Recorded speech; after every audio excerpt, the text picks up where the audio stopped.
Kejadian 50 ayat 20 mengatakan demikian. Memang kamu telah mereka-rekakan yang jahat terhadap aku, tetapi Allah telah mereka-rekakannya untuk kebaikan, dengan maksud melakukan seperti yang terjadi sekarang ini, yakni memelihara hidup suatu bangsa yang besar. Saudaraku, kisah Yusuf mengandung setidaknya ada dua aspek. Yang pertama, mendorong kita untuk tidak terjebak dalam penjara masa lalu. Apapun kesalahan atau keburukan yang terjadi, bukan berarti hidup kita selamanya buruk. Bahkan kesalahan masa lalu dapat Tuhan pakai untuk mendatangkan kebaikan. Dan yang kedua, mendorong kita untuk tidak mendendam pada orang lain. Kita perlu percaya bahwa hal itu terjadi dalam kontrol Tuhan demi kebaikan kita. Tuhan memberkati.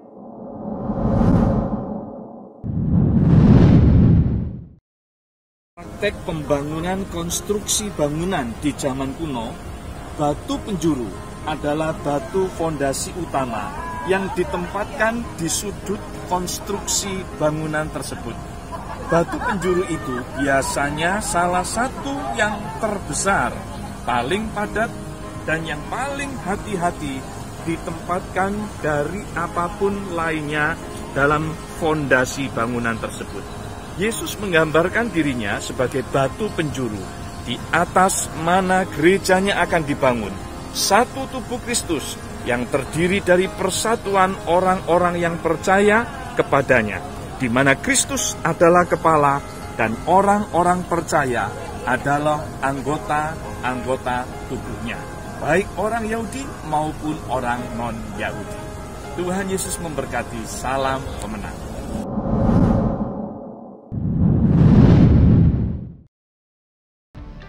Sobat Pemenang, di Australia ada sebuah pohon yang bernama fruit salad tree.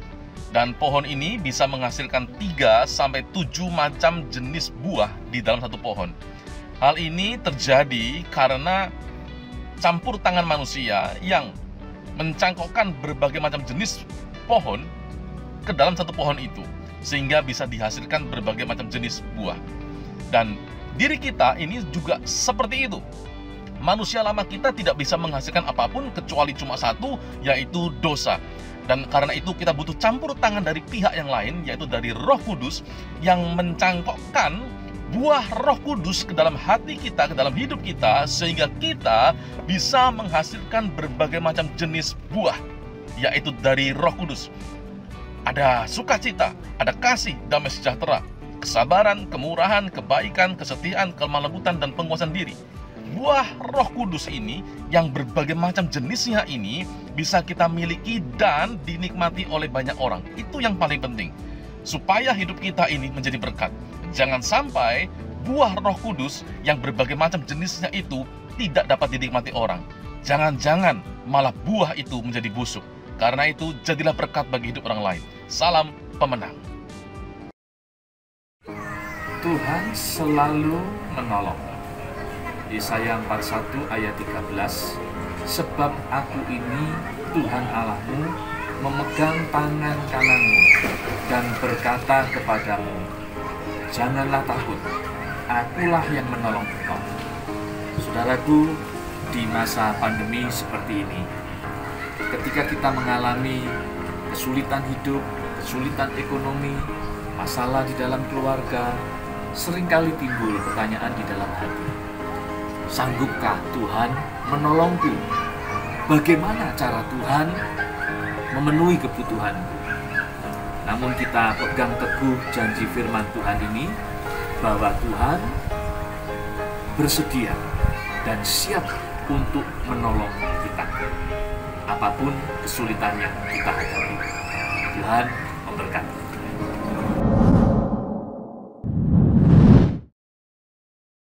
Sobat Pemenang, ada seorang yang bernama Mundain Joe. Dia seringkali dipenjara, tetapi setiap kali dipenjara, Mundain Joe selalu berhasil keluar dari penjara. Dia selalu bisa melarikan diri dari penjara. Dan dia harus dibuatkan sel yang khusus untuk supaya dia tidak bisa keluar dari penjara, tapi tetap dia bisa keluar dari penjara. Sobat pemenang, di alam semesta ini ada satu penjara yang tidak akan dapat orang ketika sudah masuk ke sana bisa keluar lagi. Penjara itu bernama neraka. Dan karena itu, sobat pemenang, pastikan diri kita tidak pernah masuk ke sana. Bagaimana caranya?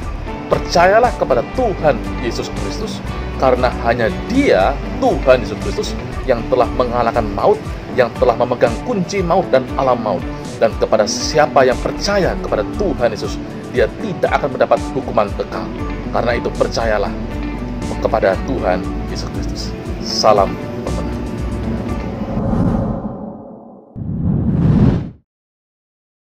Sahabat pemenang, senang sekali kita bisa berjumpa kembali.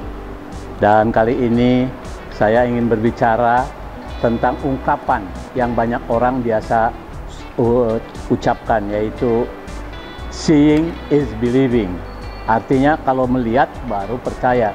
Dan seringkali hal ini diperdebatkan karena ada orang-orang yang hanya mau percaya kalau dia melihat buktinya.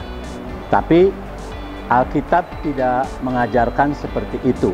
Dan kita belajar dari sebuah pengalaman seorang rasul yang bernama Thomas.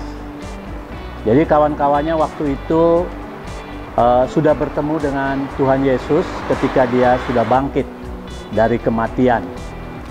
Namun Thomas pada waktu itu tidak hadir bersama-sama. Oleh karena itu dia bilang, kalau saya belum melihat dan belum mencucukkan saya punya jari ke lubang bekas luka daripada Tuhan Yesus Kristus, saya tidak percaya walaupun kalian percaya. Jadi Thomas ini dalam satu hal kelihatan sangat teguh di dalam pendapatnya. Dia tidak mau digoyangkan asal orang bicara. Namun sebuah peristiwa mengubah dia. Ketika itu berkumpul para murid termasuk Thomas. Dan Tuhan Yesus tiba-tiba datang di sana, memberikan damai sejahtera. Dan Tuhan berkata kepada Thomas, kalau kamu tidak percaya sekarang, kamu cucukkan tangan kamu di tangan saya yang berlubang bekas paku. Thomas mendekati dan dia melihat, ternyata memang betul. Oleh karena itu tiba-tiba dia tersungkur dan ini yang keluar dari mulutnya, ya Tuhanku, ya Allahku. Jadi pengakuan daripada Thomas inilah yang sebetulnya kita sering mengatakan, di mana ada di dalam Alkitab bahwa Yesus adalah Tuhan dan Allahku. Dan pernyataan Thomas ini mengatakan, ya Tuhanku, ya Allahku. Thomas, sahabat pemenang, kemudian menginjil kemana-mana dengan berani. Dan salah satu negara yang dikunjungi adalah India. Dan dia meninggal di sana, ditusuk oleh tombak. Namun apa yang dia bawakan, yaitu Injil kepada orang-orang yang ada di sana, telah membuat sebagian India mengenal Kristus. Nah, sahabat pemenang, bagaimana kita seharusnya bersikap? Bahwa Tuhan mengajarkan, jangan kita menuntut untuk melihat dengan mata kepala sendiri, namun dengan mata hati kita. Dan bagaimana kita bisa berjumpa dengan Tuhan melalui mata hati kita? Yang pertama tentu saja di dalam doa kita kepada Tuhan. Ya, kita harus mengakui Tuhan Juru Selamat dan Allah kita, dan kita berdoa kepadanya. Yang kedua, bacalah firman Tuhan. Karena firman Tuhan itulah representasi daripada Tuhan berada di bumi ini. Dengan kita membaca firman Tuhan, terus-menerus kita menjadi dekat dengan Tuhan, dan kita boleh merasakan Tuhan berada dalam kehidupan kita. Dan kita mengatakan terbalik, kalau dunia mengatakan seeing is believing, kita mengatakan believing is seeing. Sahabat pemenang,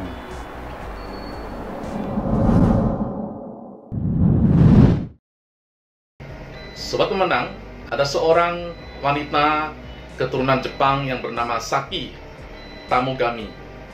Dia menjalani hidup yang sederhana dan hemat. Dia hanya menghabiskan 200 yen per hari atau setara 28.000 rupiah setiap harinya. 16 tahun kemudian, Saki Tamogami ini bisa membeli 3 rumah yang total harganya 8,5 miliar rupiah. Hal yang luar biasa adalah dia bisa berhemat, hidup dengan sederhana, seperti Amsal pasal 13 ayat ke-7 mengatakan bahwa ada orang yang berlagak kaya tetapi tidak punya apa-apa. Sebaliknya, ada orang yang berpura-pura miskin tetapi hartanya berlimpah. Sobat pemenang, mari kita belajar menjadi orang-orang yang berusaha menunjukkan diri dalam segala hal. Apa yang kita miliki, syukuri itu, dan kita boleh nikmati. Dan yang terpenting adalah hidup tidak menjadi beban bagi orang lain. Dan jadilah anak-anak Tuhan yang hidup sederhana dan bertanggung jawab. Salam pemenang.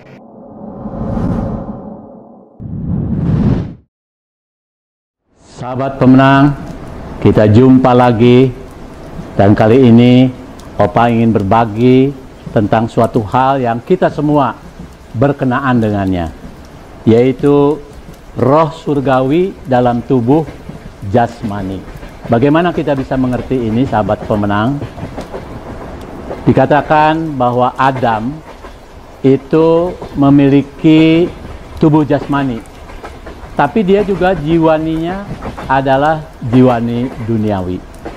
Oleh karena itulah mudah sekali dia tertipu atau terperdaya oleh iblis.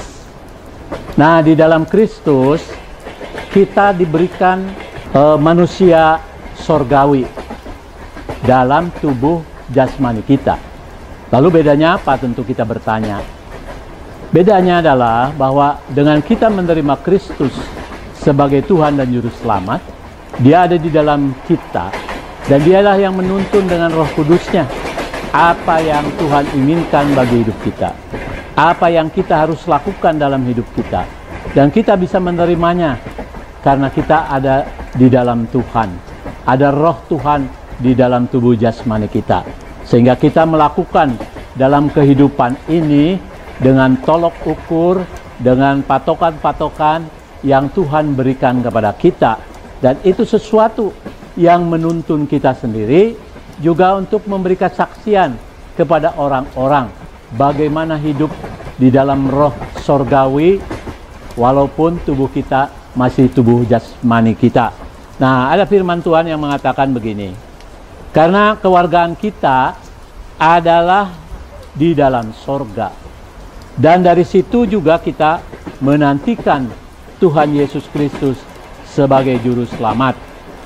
Jadi saudara sekalian, yang perlu kita perhatikan adalah jangan sampai kita menolak Kristus sehingga dalam tubuh kita hanya ada manusia jasmani.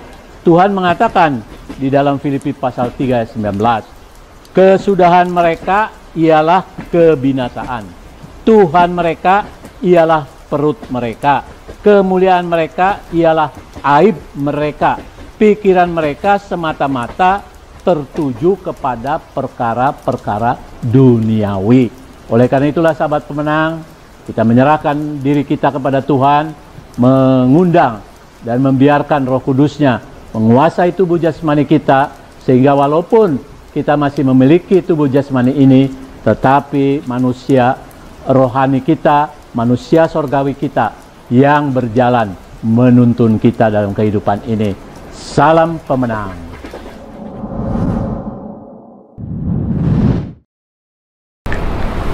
Sobat pemenang, pada tahun 2012 ada seorang wanita yang merupakan turis di Islandia ikut mencari bersama dengan polisi seorang turis yang sedang hilang. Setelah beberapa waktu lamanya, ternyata disadari bahwa dirinya lah yang sebenarnya sedang dicari. Dan wanita ini tidak merasa sedang hilang, padahal ia sedang dicari. Sobat pemenang, kita pun juga seringkali merasa bahwa kita ini sedang mencari orang-orang supaya diselamatkan. Padahal kita orang-orang yang butuh untuk diselamatkan. Kita butuh yang namanya juru selamat. Karena itu pastikan bahwa kita ini sadar bahwa kita ini terhilang dan kita butuh juru selamat. Dan berikutnya, kita pastikan supaya orang-orang yang kita sayangi, keluarga kita adalah orang-orang yang harus mendapatkan berita keselamatan. Jangan sampai mereka adalah orang-orang yang kita cari. Dan kita, mari bersama dengan Tuhan Yesus atas kasih karunia, kita mencari orang-orang yang terhilang di sekitar kita. Kita bawa kepada Tuhan Yesus Kristus. Salam pemenang.